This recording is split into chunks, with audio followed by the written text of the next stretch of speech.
I think you just have to be confident and give it a shot. They should listen, women, carefully. Listen to your girl, but like, don't just hear, listen to what she says and be respectful. Just to be yourself. Be yourself. We always hear this phrase, don't ask a fish, ask the fisherman. But there's actually a lot of useful information you can get from the fish. If you apply some IQ to it, you don't take it literally and add some tweaking before you apply it, you might end up with something actually useful. And today, I'm gonna share with you some wisdom that you can actually extract from the answers of women. I seriously think women give amazing dating advice. It is just not to the right audience. To explain this in an easy way, let me make the issue genderless, just for the sake of understanding. Two people who are trying to attract each other, trying to create a connection of some sort, whether it's long-term, short-term, it doesn't matter. If they could love and desire each other equally, there would be no issues, there would be no need for games, strategies, nothing. You love me, I love you, we have loads of fun, and we live happily ever after. But no, it cannot be this easy. It is agreed upon that in a couple of people, they cannot both love each other equally. In 99.99% of cases, one will love the other more, sometimes by a small margin, sometimes people can tell from miles away who's more into the other. And to give them names for the sake of explanation, let's borrow the terms used in the famous series How I Met Your Mother, where there is the reacher and the settler. Basically, the reacher is trying for a partner higher than his perceived SMV.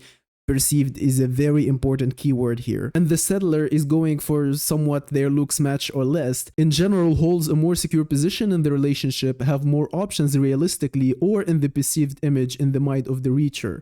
I can make a whole video explaining these two terms, but if discussed briefly, the settler just decides ultimately everything in that relationship, whether it happens or not, when to end it, and he's generally in a position to drain more resources than he's putting in, like an immigrant in a Western country. And the reacher is in constant fear of losing the settler to someone of their level.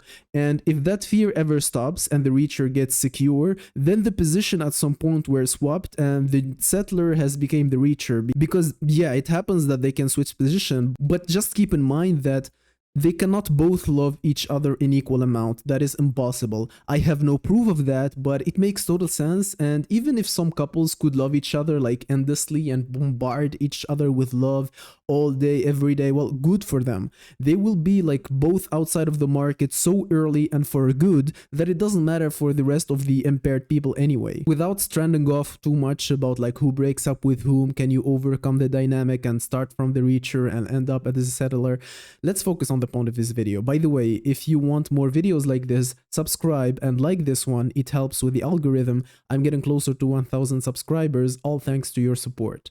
Okay. Now, if we assign genders to our settler and our reacher, we will quickly see, unless you're like a veteran coper, that ultimately women will only be happy being the reacher in this dynamic. Women also, statistically speaking, get bored in relationships more than men do, way faster. So women get bored easier and they leave relationships more. So wouldn't it be fair to say that they need to be more engaged in a relationship to stay? Yeah. Yeah? Yeah. Okay. Guess who has to engage in a relationship more? The person that's chasing or the person that's being chased? The one that's chasing. If we know that women are more likely to leave relationships, they get bored easier, and they need to be more engaged in a relationship, the conclusion would be women need to chase the guy to be engaged in a relationship and not be bored and leave. Honestly, this is the one thing they don't hide. They say it like they want a man better than them. They say it everywhere, all the time. He must be taller than her, makes more money than her. The only thing they kind of hide, which is like genetic superiority, kind of represented by a better looking face, right? But that's the one they never say out loud. And this whole hypergamy situation is exactly what led us to this Chad-only policy that all Western women seem to have adopted. Now, for this favorable dynamic where a woman would be more attached to the man than he is to her, clearly the ones to follow the advice directed towards the reacher are women themselves. You see it all the time. Women giving Chad advice to women, ignore him, make him prove himself to you. You want to tell me that this set of advice is for women? Like what for? With what goal? Like to teach him how to get a simp? How to keep an oofy doofy? I don't think women need advice for that. It's like just an oofy doofy. He's there. Like no matter what she does, he's there. That's like selling a course on how to hire the perfect employee to McDonald's. They don't need that. There are like plenty of teens who can put the right kind of fries in the bag. And if women cared about well, women, they should be teaching each other on how to please a Chad or a man who has more options that are like directly better than herself. That requires being special. What would make a man, like a catch of a man, settle for a 7 if he can get an 8? If you're acting like a bitch, he might as well go for the 8 who also acts like a bitch, because clearly he gave up on hope on finding women that will behave with decency, so why go for the less attractive one, who also won't cook and clean and shut up? So this isn't sexist at all, by the way. I am sure that women will agree that if no guy is ever committing to you, might as well spend your prime with Chads. At least you will have some good years out of your life. Like, imagine spending your teens and your 20s with a normie that you dump post-wall hoping to monkey branch, and now you're left with no Chad and no souvenir of Chad. So even like the normie whom heart you broke wants nothing to do with you anyway. It is a sad situation, but I digress. Look, it really takes something special to keep a man from leaving you for girls who are younger than you and hotter than you. But to keep in the oofy doofy, just do nothing. I was gonna say like sleep with him occasionally, but in reality that's not even required. Most oofy doofies are just happy being there, being useful, or getting used. I mean, that's the better way to say it. And from the moment you meet the oofy doofy until the moment you are done with him, as a woman, you are in control. You need no advice, no books on how to keep him or to get him to do what he wants. All of this is like useless. And on the other hand, all the simping advice, like show your good side, be patient, control all your urges, like don't act like a toddler, these should be advice given to women. Because acting distant, busy, or like full-on mean and disrespectful will never help you with the guy you really desire. Honestly, like if you are a woman, answer me honestly. Can you be attracted to a man who takes your disrespect because he's like too afraid to lose your ass? No way in hell you'd look up to such men. And now I'm back to the men who are actually watching the video. I honestly doubt that there is any women here at this point, but you guys must take women to women advice and apply it to the T. If a girl is taking too long to respond, move on. If you don't feel immediate attraction, next. But here you tell me, what if no girl gives me the time of day? Well, I'm sorry to inform you, well, you know, it's over. Well, at least like you won't waste your time learning strategies that won't work. You can't change the mind of someone who makes up their mind in 0.13 seconds.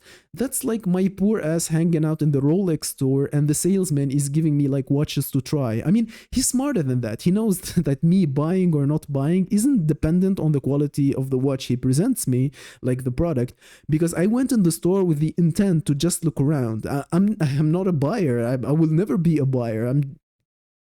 Maybe this is a bad example because girls actually can like always get attention from you, so there isn't a case where you have zero value to them. But ultimately, put simply, girls, they make their opinion real fast and they never change it.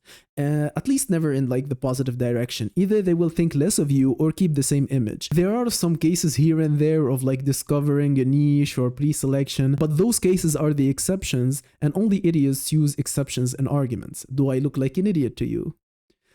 I can already see someone timestamping this and telling me that I look like an idiot. Well, you timestamped the video and you wrote a comment, so you're contributing to the video engagement. Who's the idiot now?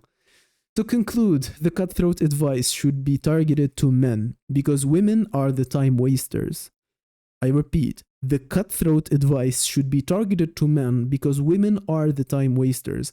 I'm not going to be naive and ask women to learn patience. I have like better odds with a toddler diagnosed with ADHD, to be honest. But for men, always keep in mind that there is no like maybe like on the edge. It's either a yes, like clear yes, or a clear cut no. And if all you get is no, well, at least now you know. You can move on to other things, like you can see if you can improve or if you cannot improve, should you geomax, like whatever. If you want me to make a video on the list of criteria that are needed to know if you have a chance at ascensions, let me know. I can make a whole list. Sadly, once the list is done, all you're gonna realize is that the percentage of men with actual chance to ascend is almost as rare as born chads. It could be an interesting video nevertheless, but if you like this one, like it. Like it like brown men like white women. Guidance Vault retreating.